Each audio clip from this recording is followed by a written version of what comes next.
আমার খবর।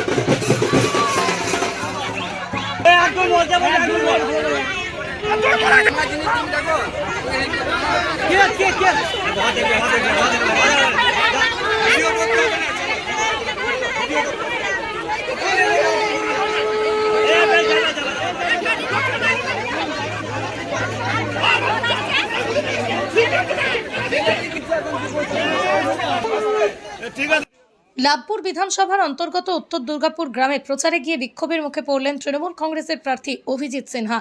মঙ্গলবার প্রচারে গ্রামে পৌঁছতেই স্থানীয় বাসিন্দারা তাঁকে ঘিরে বিক্ষোভ দেখান। গ্রামবাসীদের অভিযোগ, দীর্ঘদিন ধরে আবেদন জানিয়েও তারা সরকারি আবাসন সুবিধা পাননি। এছাড়াও গ্রামের মন্দির সংস্কারের প্রতিশ্রুতি দেওয়া হলেও সেই কাজ এখনও বাস্তবায়িত হয়নি। এই জমে থাকা ক্ষোভের বহিঃপ্রকাশ ঘটে এদিন। প্রার্থীকে সামনে পেয়ে নিজেদের অসন্তোষ উগরে দেন গ্রামবাসীরা। পরিস্থিতি সামাল দিতে অভিজিৎ সিনহা নিজেই গাড়ি থেকে নেমে বিক্ষুব্ধ মানুষের সঙ্গে কথা বলার চেষ্টা করেন। পরে পরিস্থিতি নিয়ন্ত্রণে আসে, তবে ঘটনাকে ঘিরে এলাকায় সাময়িক উত্তেজনা ছড়িয়ে পড়ে।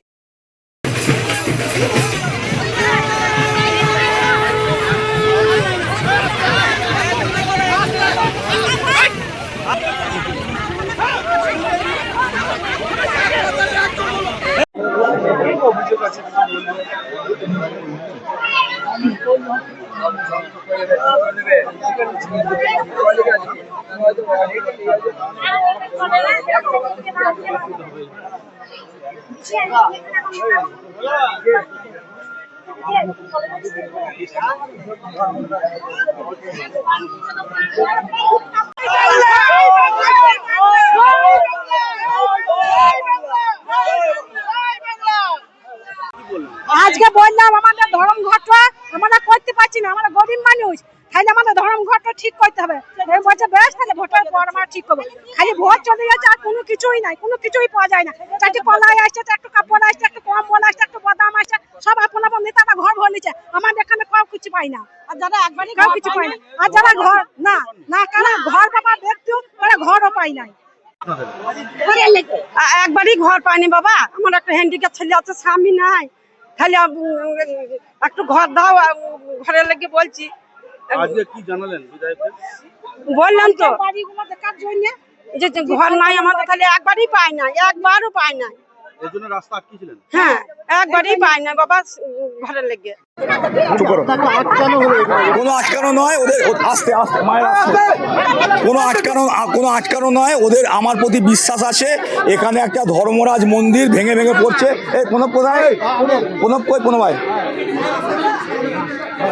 প্রণব বাগদি এবং এই পাড়ার মহিলারা আমার কাছে আবেদন করেছেন যে এখানে একটা ধর্মরাজ মন্দির, সেটা দীর্ঘদিন ধরে খুব বাজে অবস্থাতে আছে, সেটা ভেঙে ভেঙে পড়ছে। যদি তারা আমার সহযোগিতা চাইছে যে আগামী দিনে যাতে নতুন করে মন্দিরটা হয়। আমি বললাম এখন নির্বাচনের সময়, এখন এই কথাটা আমি দিতে পারবো না। নির্বাচনের পর আপনারা আমার কাছে আসবেন, আমি নিশ্চয়ই ভোটে জেতার পর এই ব্যাপারে যথাযুক্ত যা ব্যবস্থা করা করবো। আপনি পনেরোর সঙ্গে কথা বলুন, আপনারা এটাকে নেগেটিভ দেখাবেন।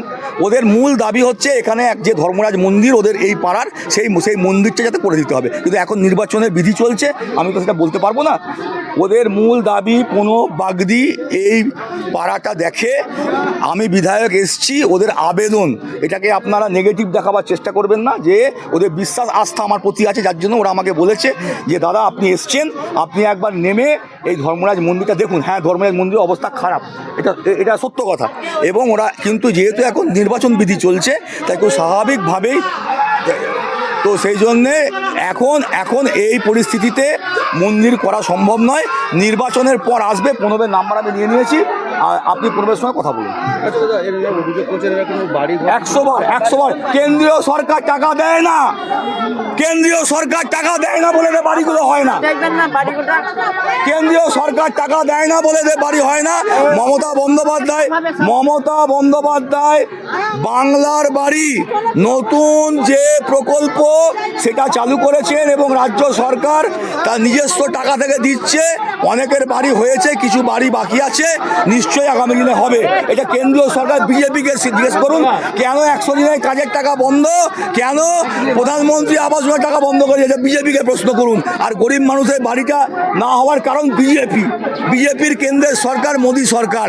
স্বাভাবিক, ওদের যে কথা বলছে এটা খুব স্বাভাবিক কথা। কেন্দ্র সরকার টাকা দিলে এই বাড়িগুলো হয়ে যেত, আমাদের রাজ্য সরকার ভাগে ভাগে দিচ্ছে। চলুন।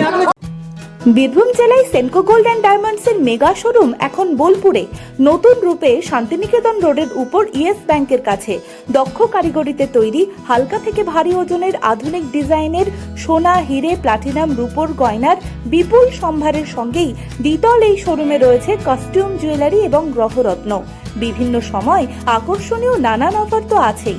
বিস্তারিত জানতে যোগাযোগ করুন 8001607007 এই নম্বরে।